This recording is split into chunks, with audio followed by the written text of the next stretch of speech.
Hello, and welcome to the Piano Lessons for Parents podcast, the practice edition. My name is Dr. N. Mason Conklin, and I'm here to help you help your child succeed at the piano. In just a few minutes a week, you can learn the basic musical concepts that will help you supervise and evaluate your child's practice time at home, and learn some tricks and tips to help your child make the most of their at-home practice time. Today is all about practice, and today you will learn the most important thing you will ever learn about practicing. Okay, are you ready for the most important thing that you will ever learn about practicing? Well, okay, here it is. Here is the most important thing you will ever learn about practicing. Practice means repeating sections correctly. That's so important, I'm going to say it 3 more times just to make sure you get it. Practice means repeating sections correctly. Practice means repeating sections correctly. And practice means repeating sections correctly. Let's go through each of those. Practice means repeating sections correctly. Well, of course this makes sense. There's an old saying in piano teacher circles that practice doesn't make perfect, practice makes permanent. So if you spend all of your time playing it wrong, then all you'll be able to do is to play it wrong. That's why we have to learn how to judge whether we're doing something correctly or not. And that's where really the main education focus is when we teach your kid about how to read music. They have to know how to count the beats. They have to know where to put their hands. They have to know what fingers to use. They have to know what notes to use. They have to know articulations, dynamics. They have to know tempo, appropriate stylistic features, pedaling, and the list goes on and on and on. And it's a lot, I know. That's one of the reasons I decided to put together this podcast, Piano Lessons for Parents, to give you the information to help your child decide if they are in fact doing it correctly or they're not doing it correctly. Second, practice means repeating sections correctly. For the earliest beginners, the pieces are really short, so they can just about play the entire piece as a section. But even with short pieces, there's going to be a place somewhere in the music that gives them a little hiccup. It's going to trip them up just a little bit. So it's important to identify those spots and isolate them. If you're having trouble with the last 6 notes of a piece, well, let's just work on those last 6 notes. Make sure you're doing it correctly, and we'll work on that section.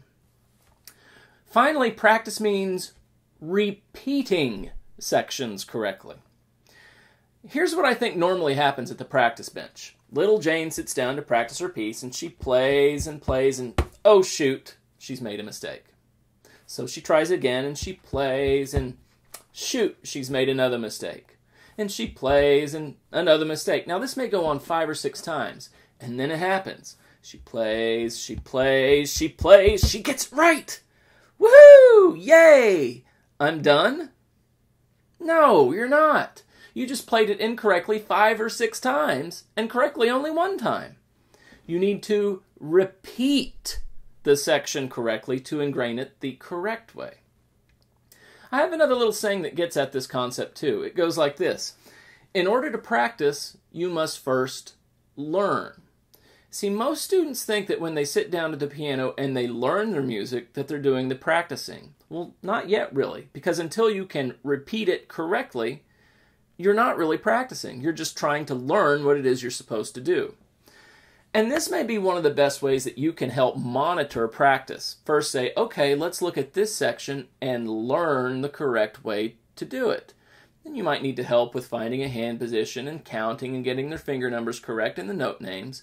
Then after it's correct, you say, great, now let's practice that until we get it right 5 times. The next day when you come to that section, you may have to review it to make sure it's correct, and then it's time to practice, that is, repeat it correctly again. And another analogy that can help you understand this concept of practice being repeating sections correctly is to think about what happens on a sports team.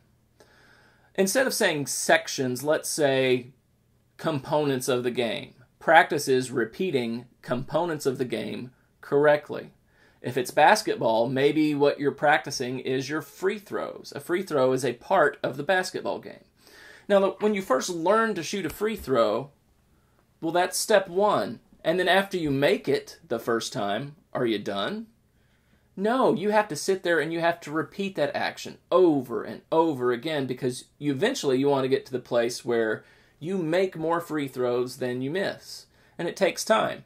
Same with tennis. Let's take a component of the game in tennis. Maybe it's working on your slice serve. Well, yeah, first you have to learn how to do it. You may hire a coach and they'll show you how to toss the ball and how to bring your racket back and slice it through just the right way.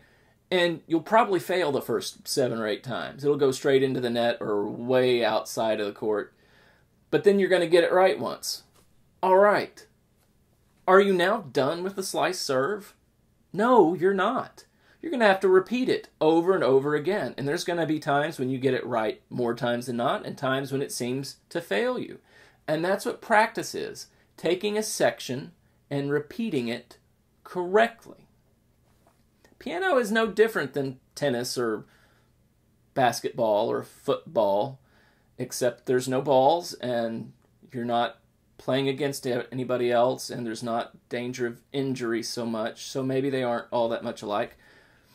But in the way you approach the skills that you need, they are very much alike. So, thanks for watching. If I leave you with anything, remember this. Practice means repeating sections correctly. Thanks for watching. Tune in next Monday. We'll go over the whole note and up, down, and same at the keyboard. And I'll see you then. Bye-bye.